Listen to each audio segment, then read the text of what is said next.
Hola, ¿qué tal? Pues les platico que el día de ayer hizo historia el Congreso mexicano. Por primera vez en su historia, el Congreso de la Unión tuvo una sesión virtual. Esto sucedió en la comisión permanente y tuve el honor de participar en esa sesión.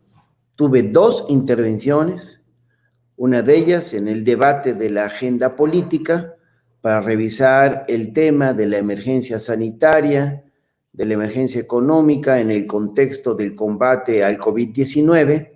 Y bueno, pues se las quiero mostrar. Tuve una participación donde una vez más salimos en defensa del proyecto de la Cuarta Transformación del presidente López Obrador. Y bueno, ¿para qué les cuento más? Revisémosla juntos. Gracias. Un saludo. Síganse quedando en casa.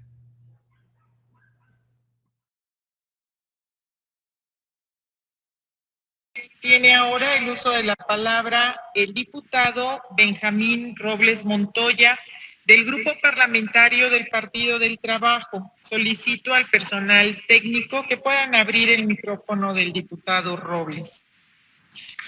Con su venia, presidenta, compañeras y compañeros, déjenme decir primero que creo que este importante debate de un tema tan fundamental, pues empezó muy mal, lamentablemente. Parece que hoy anda muy flaca la caballada en el Partido Acción Nacional porque hicieron un planteamiento desastroso y además culpando a la mesa directiva, a quien nosotros le reconocemos, además en la pluralidad en la que se integra. Bien harían algunos representantes del PAN en contratar algunos asesores. Tuve el honor de estar en el Senado de la República las dos pasadas legislaturas y sé que hay gente muy preparada para que luego le digan qué es lo que sí se puede votar y no en una sesión de comisión permanente.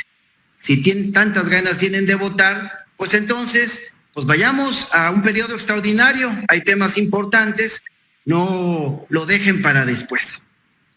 Bien, pues yo tengo que decir, compañeras y compañeros legisladores, que el gobierno del presidente Andrés Manuel López Obrador está mandando un mensaje ejemplar al resto del mundo en este tema de cómo enfrentamos el COVID-19. Frente a la pandemia, primero los pobres. Sé que a muchos les duele, pero hay que repetirlo, frente a la pandemia, primero los pobres. Y la razón es sencilla, estamos en un momento histórico en el que el neoliberalismo ya se encuentra agotado. Nuestro país, también reconozcámoslo, como muchos otros, lamentablemente participó en ese sistema caduco que solo generó pobreza, miseria, que generó desigualdad. Ahí están los dramáticos datos que demuestran la situación de concentración del ingreso nacional en unas cuantas manos. Hay datos que te dicen que el 10% de la población se queda casi con el 70% del ingreso nacional, lo que significa que el otro 30% se lo tienen que disputar 120 millones de mexicanos. No, eso ya no queremos.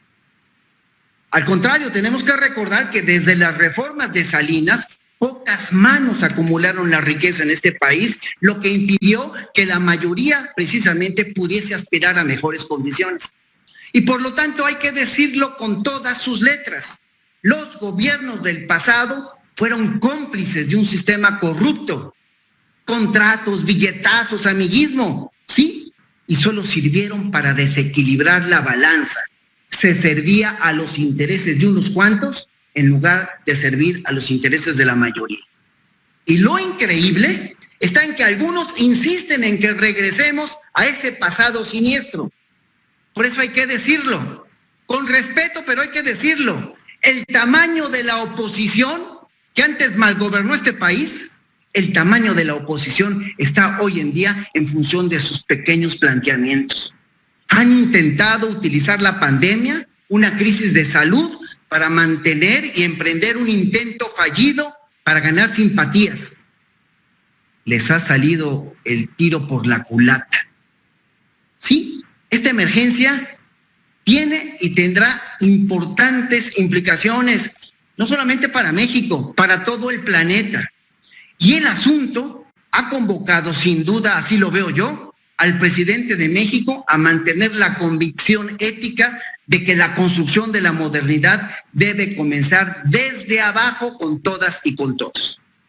Por eso digo, compañeras, compañeros de oposición, de lo que se trata es que acepten primero que el neoliberalismo se derrumba a pasos agigantados.